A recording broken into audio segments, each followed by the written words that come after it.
Hey, so I'm talking to Donald Hunger today. We're hanging out at a coffee shop. It's a little bit loud, but we're going to talk about statistical process control. Donald was a process engineer for Bridgestone and got some really good ideas. We've been talking for about an hour already now, and I'm going to chat a little bit more here and let him share some of his insight with you.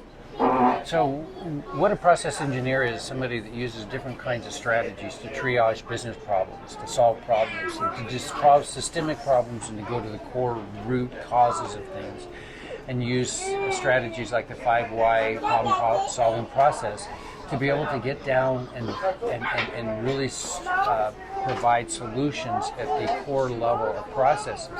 And we design quality into the process rather than inspect it out. So it's just such an American business strategy that we throw all these things at it and we fix it after it's been done. Whereas the best strategy is to go right straight into the area where it's at. The Japanese call it go to the gemba, and solve the problem. Fix it so that you know.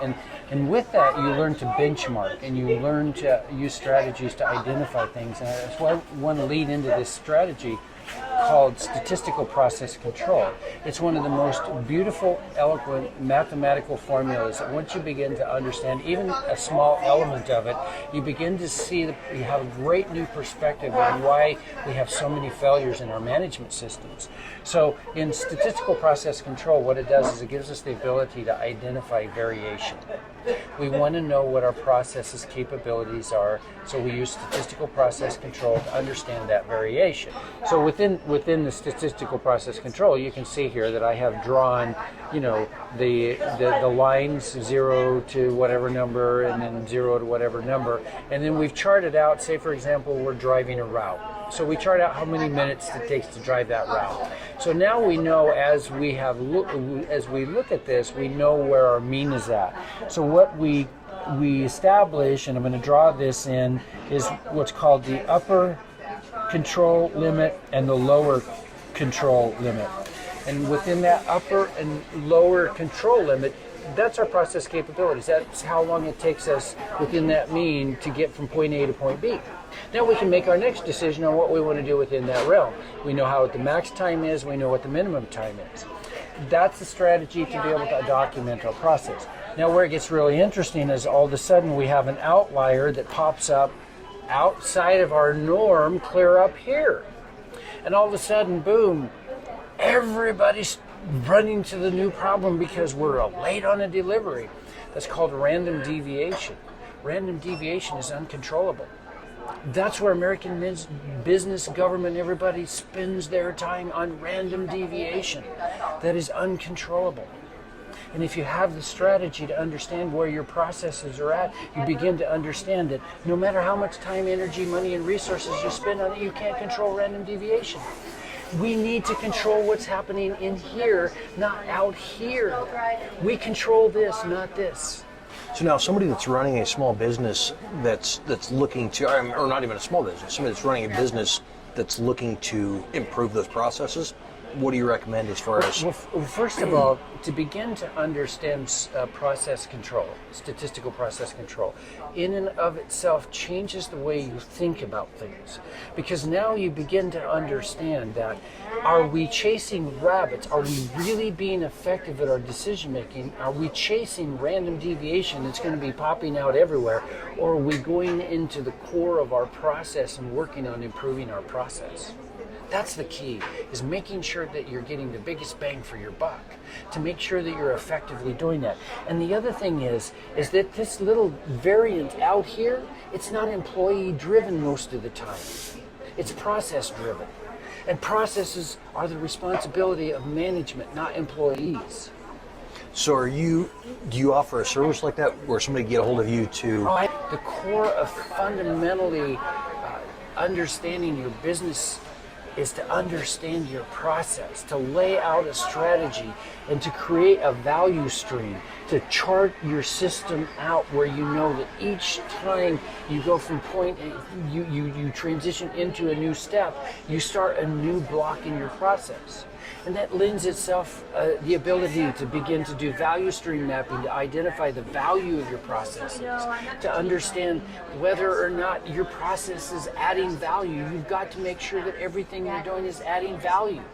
Don't do paperwork to do paperwork. What is the value? How is that providing service and benefit to the customer? And that's Don't great do advice. things to do things. We have so many systems of accountability. They claim accountability to get things right, and it all finds to the blind eye. It all comes to this. If you can apply this in every strategy, I have never worked on a project that I've been able to effectively apply quality management systems that has not improved production, reduced cost by 50%. That's awesome. I mean, if you have a general understanding of it, and the simple process is a little bit easier, but as you get more complex. Now imagine this.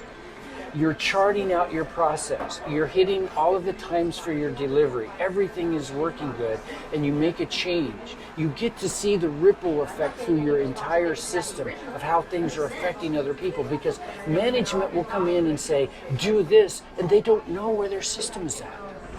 And they don't know how it affects the downstream or upstream systems. So by doing that, it gives you the ability to design quality into your process and understand and have a matrix to create a dashboard.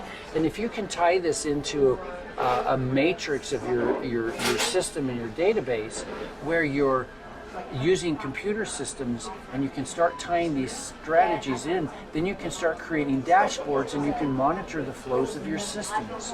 And then you get to see, think of it like a symphony of your system. Once you're hitting all of these benchmarks and you're doing it effectively, you get to see what hiccups do to your supply chains. And once you do that, you're able to go in and rudimentarily fix things that are wrong.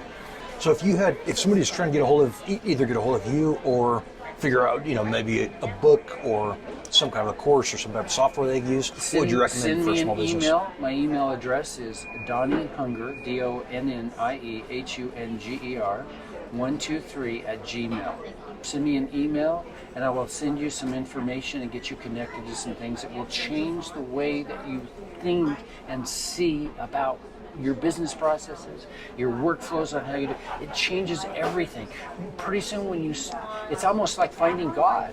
It's like you're just like, oh, that's random deviation. I'm not going to go down that rabbit hole. I'm going to focus on value added systems rather than things I can't change, because when I fix that, I promise you, it's just a matter of time before that happens or that happens or that happens, and we're chasing.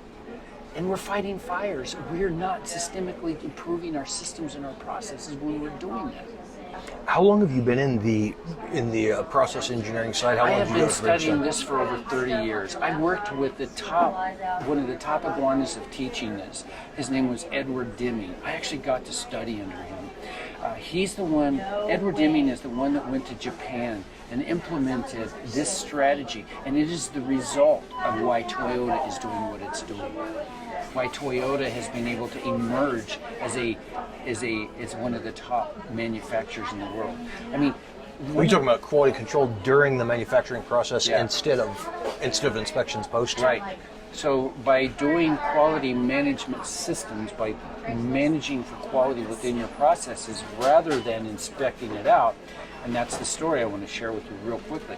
So the Japanese were building cars, and they were building better quality cars, and they were outlasting us. We went over and tried to study what they were doing, and we were looking at their plants, and it's like they were spying on their plants, and they're like, where are their rework yards? Because in America we had acres and acres and acres of rework yards, and they're parking the cars. They need this, it goes to this yard. It needs this, it goes to that. And the Japanese were driving their cars off from the line, and they were going right straight to delivery, and they're like, what's going on? What are they doing? Where are their rework yards? They tried to study and figure it out. They couldn't. It was a paradigm paralysis. So as we're looking at the Japanese companies and they're not reworking, what we discovered is the golden rule. Design quality into your process rather than inspecting quality out at the end. If you fix it systemically at the very core and you focus on it and you empower people to do that, I know the Japanese had a button they could push and shut the entire system down. And they didn't take that lightly, and they were trained not to take it lightly. But they felt it was more important to make sure that they were building quality products rather than to keep their processes and their systems and moving forward and producing product. It was more important to have quality. So they placed quality above all else. If you're building a product and somebody is not doing the proper work on it and it's not being done right, it's never going to be fixed until it gets to the other side. Whereas if you systemically fix it at the core where it belongs, then when your product is done, it's done. Yep. It's finished. There's even on small businesses, taking shortcuts. I talk to people constantly that are they've taken shortcuts and now they're trying to figure out how to fix these issues that could have been solved a whole lot cheaper and with a whole lot less time and energy just by doing it right the first time. We did that with all the retail stores and stuff. We had when I owned some telecom stores. It was just teaching employees if you do stuff right the first time, then you're not going back and try to make these corrections. But the most important part of that, and with that, is that you have to empower your employees. You can't say, we want you to do a great job. And then when a customer comes in and irate, not empower them to be able to make that customer leave with a big smile on their face because they didn't follow a protocol. You destroy the will of the employees when you do that. Pretty soon they're following the systems that you put into place, and they're following those exactly. And meanwhile, your customers are leaving mad. That's not a good thing. It doesn't work that way. You know, one of the main managers that I worked with at Bridgestone always told me, he said, Donnie, we're not in the tire business. We're in the people business. And we have to think of that foremost above everything else. That's awesome. It's been a pleasure, and this is my passion. I am so passionate about it. Anybody that will listen to what I have to say about this, I love talking about it. And therefore, reach out to me if you have any interest in any of this stuff. I'm glad to give you some insights. I've been out of the field for a little while. There's new strategies. There's new things that are on the horizon that are being implemented for quality management systems. But it all comes back to one thing. Are you doing things right, or are you doing the right things? That's awesome. Yeah. Yeah, that's a great question to ask yourself when you're looking at this. So again, the easiest way to get a hold of you is to email DonnieHunger123@gmail.com, right? That's correct. Cool. It's been a pleasure, and thank you for listening. Absolutely. Hey, and you said you're setting up an Instagram account also, right? Yes, I'll be setting up an Instagram, right? Because I want to get the word out there, and if that's some strategy that I can do, and as I can, further expand my reach to people, because I've got some information I'd love to share with people, and thank you for listening. And there's lots of things out there, and this is the tip of the iceberg. This is just one of the elements. Think of this strategy of a quality engineer as a triage for corporations. That you have strategies, and there's different techniques you can use for solving problems and really transform your business in a way that really is effective. The idea is, at the end of the day, is to figure out how to empower your employees, because you will never find true buy-in and true ownership of an employee like you will when you empower them and you give them the ability and the strategy to be able to do their jobs. And you want to see your business explode, turn your employee into an entrepreneur. And you can do that.